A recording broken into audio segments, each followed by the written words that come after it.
Hi everyone, this is Ricky Spencer and welcome to another Sociology of Media. Today we're going to be speaking with Professor Peter Radoll. And Professor Peter Radoll is an Arnhem man of Northern New South Wales and Professor of Information Technology. Prior to Victoria University, he was Pro-Vice-Chancellor of Indigenous at the University of Canberra and Director of the Ngunnawal Centre. I hope I've said that correctly. For more than 10 years experience in senior management and more than 15 years in the higher education and Indigenous education sectors, Peter has had an impressive track record of superior results in several dynamic and challenging environments and in cross-university fields. This includes teaching, research, staff, and student recruitment, marketing, and senior management and staff development. And I had to read it off that because I had to make sure I got it right, especially when we're with someone with such an esteemed background. It's my ultimate pleasure to welcome Professor Peter Radoll to Sociology of Media Voices series. Thank you, Ricky. And you did Ngunnawal very well. Well done. Thank you. So let's start at the beginning.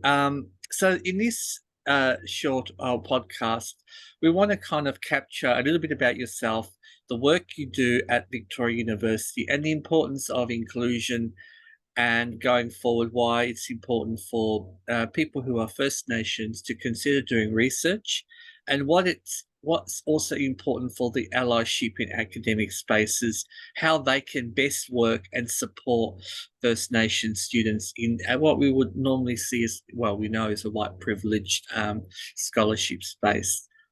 So let's tell us a little bit about yourself, Peter. How did you get into the academic space? Yes, look, it's a long story, but let me cut it really short. I was a motor mechanic for the best part of 12 years, did apprenticeship through TAFE after school. And then I happened to do a adult education course in Taree, and where I met a wonderful elder by the name of Ray Hurst, and got to know Ray quite well, and Auntie Pat, his wife, Auntie Pat Davis Hurst, and we spoke about university and the opportunities that might bring. I was pretty sure I wasn't university material.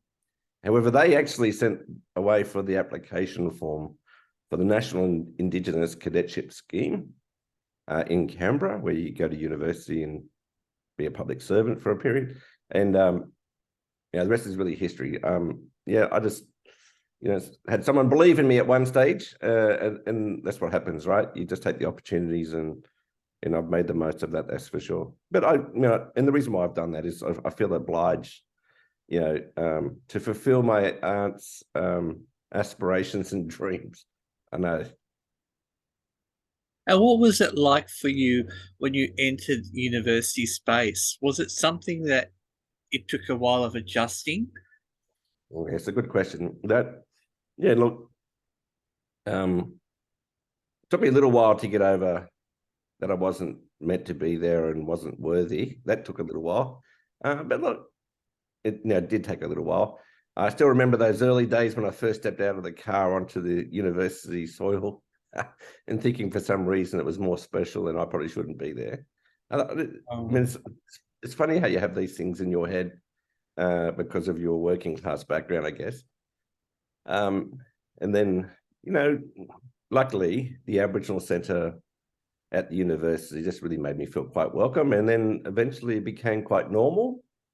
And then, of course, finished my first degree and then worked for the public service for a little while. Then I finished a second degree and then, of course, went on to do a PhD at the Australian National University after finishing my first 2 degrees at the University of Canberra.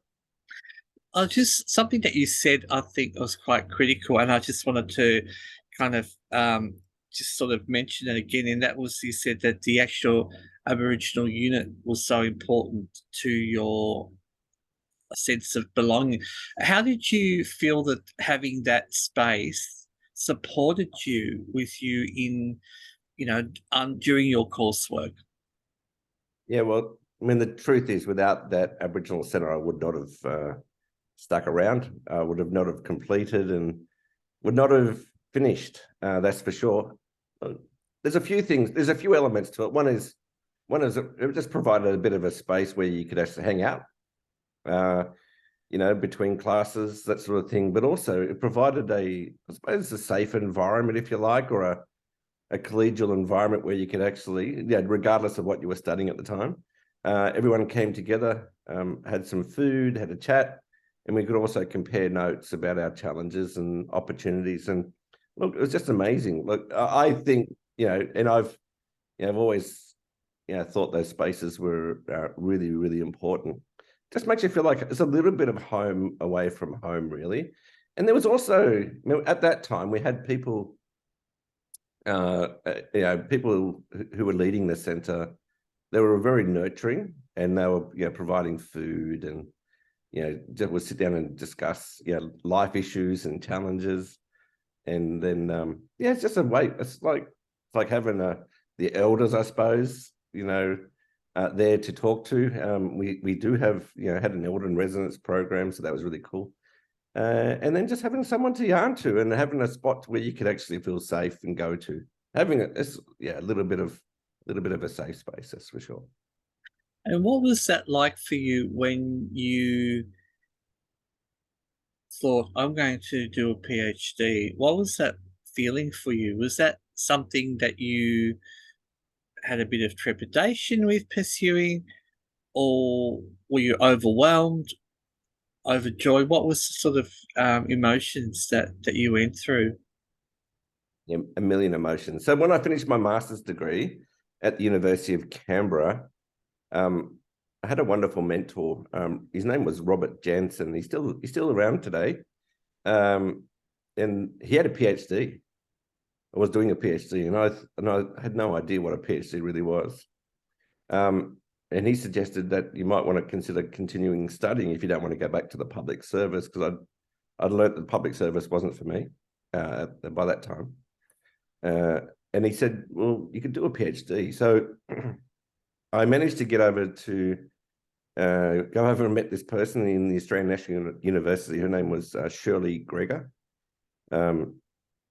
Professor Shirley Gregor. And, we had a conversation, and then she said, well, we've got some positions coming up soon. You should apply for them. And Ricky, at that point in time, I thought you had to work at a university to do a PhD. I had no idea that you could actually do a PhD and not work at the university. So, a little bit of naivety helped me in that way. And doing your PhD, what sort of challenges did you have to face? Oh, yeah. Yeah, PhDs are hard things, Ricky. People don't tell you about the difficult challenges of a PhD. I think there's a good reason why there's so few of us with PhDs. It's a very selfish thing to do. I mean, on reflection, it's a very, very selfish thing to do, because it's all about you. Even though I did a PhD on diffusion theory and looked at the Aboriginal uptake of information technology in Aboriginal households and remote urban and rural communities, and did a comparison of the three. So my subjects and my focus was on the Aboriginal community. Having said that, a PhD is a really selfish thing to do, and I remember clearly, just how selfish you have to be to actually get that finished. Part of my challenge was I was working full time while I did my PhD, and I would recommend no one do that, because you can't do a PhD and have a fantastic family life. There's no such thing as work-life balance when you're doing all three at the same time. It took me 7 years to do my PhD part-time, and while working, it was really tricky. But yeah, it's a really selfish thing to do, and I reflect on that a little bit. What was it like when you finally handed in your doctorate? Yeah, like magic time, that's for sure. Look, it was a sense of achievement because also I've highlighted something that the government hadn't realised in terms of digital access, and digital access for the Aboriginal community is a thing now. I mean, I did my PhD, 18, did my my field work in 2005. So that's about 18 years ago now. Submitted my PhD in 2011, which is a little while ago now too. But now, highlighting that was a great achievement. So not only was it a fantastic opportunity and feeling of achievement for myself, but at the same time, I raised a very topical issue, something that I think needed to be really addressed. I think, Ricky, at the time, and this is something that I was flabbergasted with, I suppose. At the time, I was only at the Australian National University, there were 6 females who had graduated with PhDs at the time, and I happened to be the second male to graduate with a PhD behind Uncle Gordon Briscoe. So at the time when I graduated, there were only 8 recorded Aboriginal people who had graduated with a PhD from the Australian National University. So when I heard that, I realized this, it's definitely at the pointy end in a special club, that's for sure. And many more. I was going to ask you, sorry to interrupt you there. I was saying, as I was thinking it, did that put a lot of pressure on you, Peter, then? Because having that level of achievement on your shoulders, did it come that all of a sudden you were like there for everyone? Like everyone wanted a piece of you? Yeah, and more than you think, Ricky, because I was head of the Aboriginal Centre at the time, the Jabal Centre, as the director there in the Registrar's Division, doing my PhD in the College of Business and Economics, and the dean, the college dean, Keith Houghton, heard that I'll be the second only Aboriginal male to finish a PhD. So he took a special interest in me as well. So he would take me for a walk weekly for about an hour, and he taught me a lot about leadership and what all that means. And while I gave him opportunities to learn about Aboriginal culture as well and the challenges that we face. So, and then Ricky, I mean, this is a long story, but he actually decided to raise, because I needed a few months off and I couldn't just to finish off the PhD. So he managed to actually raise. He went on a diet. It was a big kerfuffle. There's a big sort of monthly thing that we go up to one of the meeting rooms, and he would weigh in, and then people sponsored him per kilo. So he ended up raising about $300,000 for Indigenous scholarships. Oh. And he then I got about $20,000 out of him to go off for a couple of months, and wasn't a lot of money. A couple of months to go off and just finish writing up. In fact, he was so taken by the opportunity that he actually tipped in a couple of $100,000 of his own money into the scholarship fund as well. So he's, it's just amazing what can happen out of these opportunities. If you can just sit back. So tell you, immense amount of pressure. I can remember the pressure from all sides, by the way, not just your own sort of pressure that from you, but from him, from the university, from the community. And I remember my aunt, she's passed away now, but Auntie Pat, in the meantime, while I was doing my PhD, she managed to get an honorary doctorate for all the wonderful work that she had undertaken at the university, from the University of Newcastle. She received it because she lived in Darri. And she rang me and said, "I've got my doctorate before you've got yours, and you started well before me." And I said, "I don't think I did, actually. I think you've worked much harder than I have." So, and then we got a lovely photo in the Taree Times. So as soon as I graduated, I jumped in the car and went up with my robes, and we got a photo together. It's fantastic.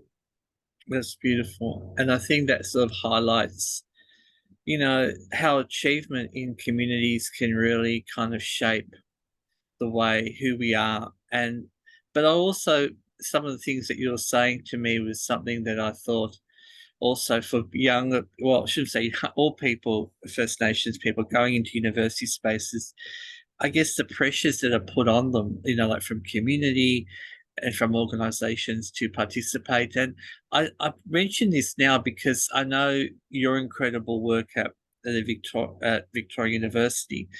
You're very much, student focused, student centred. And what sort of, I guess, one or two, you just mentioned takeaways, would you say for students who are wanting to embark or considering to embark a PhD, that you would like to offer them? Well, the first thing I would say, starting a PhD is a bit like having children. There's never a good time. There's never a bad time. So, if you want to do it, just do it. I mean, to get it going, because that's the important bit. The other thing is, I choose a topic, and this is something I've learned in my time as well, is choose a topic that you're passionate about, because if you're not passionate about it, even if you're going to do it over 3 or 4 years, that's a very long time. I did mine over 7. If you're not passionate about it, you won't finish. So make sure it's something that you are immensely passionate about, because there's going to be highs and lows through that process. And if you're not passionate, you will give up. And that's the thing. So while I said I was the 8th Aboriginal person to graduate from the Australian National University with a PhD, there were 35 others that started but never finished. Okay. So the completion rates are very low because various reasons. But if you're not passionate, you find something that you're super passionate about, because that'll keep you going in the low times. Absolutely. So let's now take us all the way down to your role at Victoria University. So maybe just let everybody know, what is your actual official role at the Victoria University? Yes, called the Deputy Vice-Chancellor, People and Organisation. And that's a big title, because I take care of a broad portfolio. It includes HR, human resources, people and culture. It includes payroll, student services, student administration, VU sport, the libraries, and of course, inclusion and belonging. So technically, I guess I'm responsible for 42,000 students and about 3,000 ongoing staff. But in my team, there's roughly about 500 full-time ongoing staff in my team, with about 300 casuals and part-timers in that as well. So about the total team size is about 800. Wow. And in terms of the First Nations space for students, what has VU established? So if someone was watching this or was a young person of First Nations background, what can VU offer them? Oh, that's a good question. And, VU is amazing. So we're very lucky.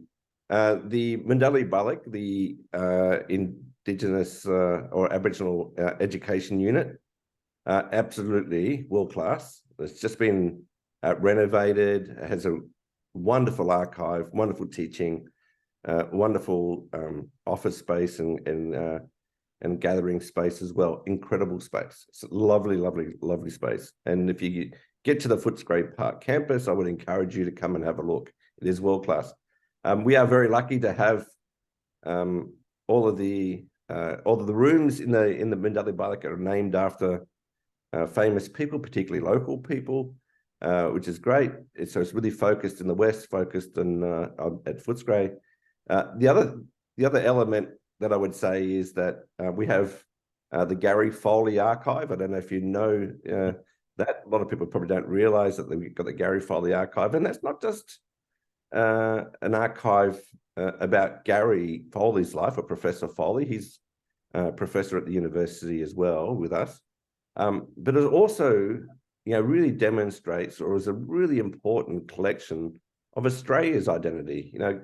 Professor Foley, he always talks about what he did as a young person. But you know what? One of the things in his archive is he's got ASIO files that he's managed to get out of Freedom of Information, and they're there. It shows how he was really watched closely by ASIO during the time that he was, I suppose, an activist, if you like, or trying to get the better outcome for Aboriginal Australia. Like an incredible opportunity.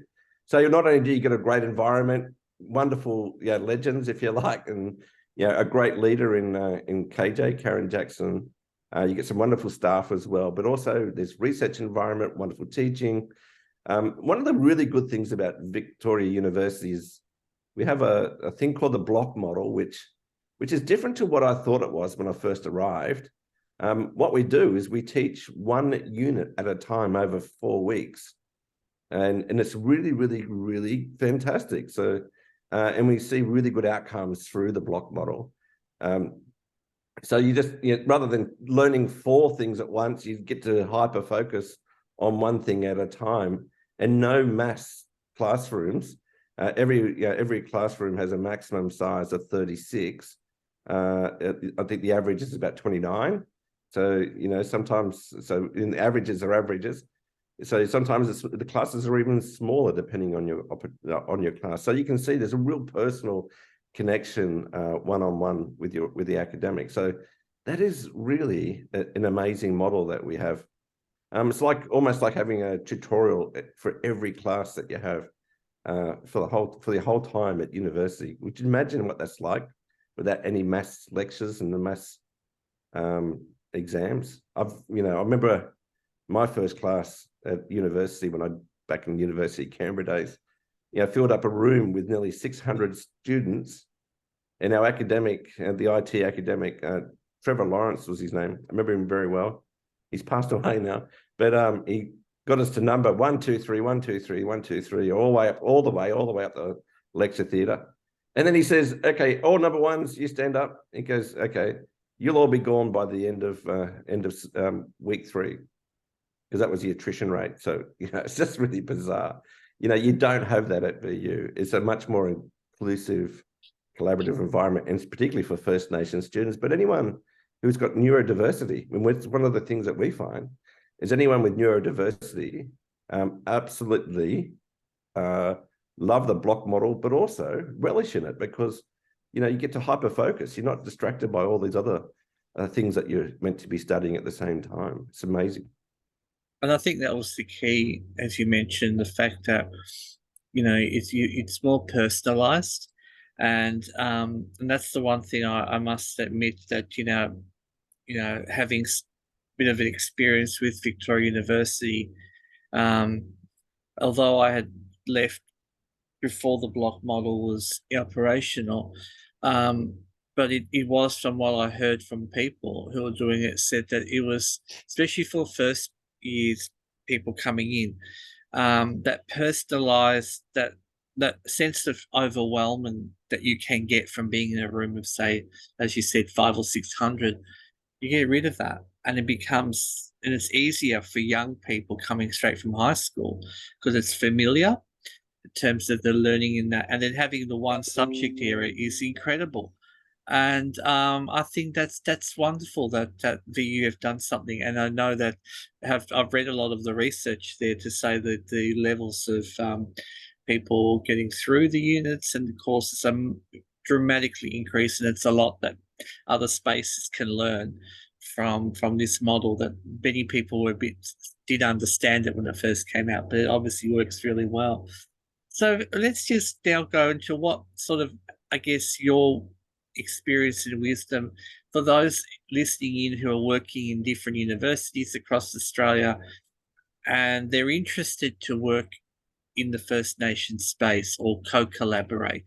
Are there any do's and don'ts that you would like to suggest to people? So this is people who are not First Nations, but who want to work in the First Nations space alongside with First Nations scholars and academics. Yeah, well, there's lots. We could talk about this for a while, but look, there's some really simple things. You would hear the term "nothing about us without us," so that's really critical.